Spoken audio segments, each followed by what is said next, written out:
Assalamualaikum warahmatullahi wabarakatuh dan salam Malaysia Madani. Pohon pepaya tiada berduri, tumbuh bersama pohon melati. Izinkan saya perkenalkan diri, moga-moga menyentuh hati.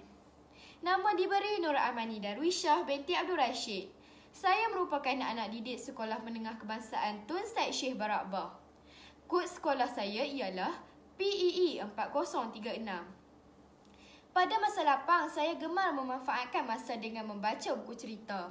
Dalam video ini, saya berasa amat teruja untuk berkongsi tentang sebuah buku cerita yang pernah saya baca, yang berjudul Pelukis Jalanan, karya Temeh Abdullah.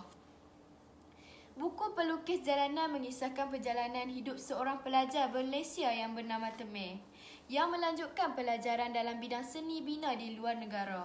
Tanpa pengetahuan ibu bapanya, Temeh menghadapi dugaan besar apabila biasiswanya dihentikan.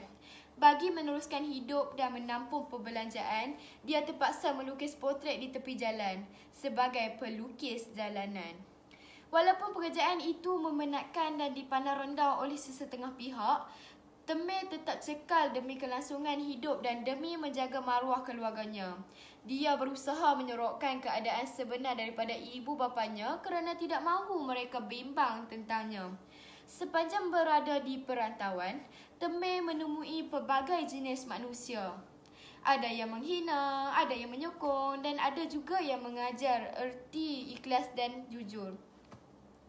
Pengajarannya ialah usaha gigih mampu mengubah nasib Temeh bekerja keras melukis di jalanan. Bekerja sambilan demi meneruskan pelajarannya. Ia menunjukkan bahawa kejayaan datang dari kesungguhan dan ketabahan, bukan hanya nasib. Pada pendapat saya, gaya penulisan karya ini sangat menarik dan mudah difahami. Penggunaan bahasa yang digunakan telah memudahkan pelajar seperti saya untuk membaca kesudahan karya yang dihasilkan ini. Bahasa yang digunakan juga sangat dekat dengan jiwa anak-anak remaja di era globalisasi ini. Sekian, terima kasih.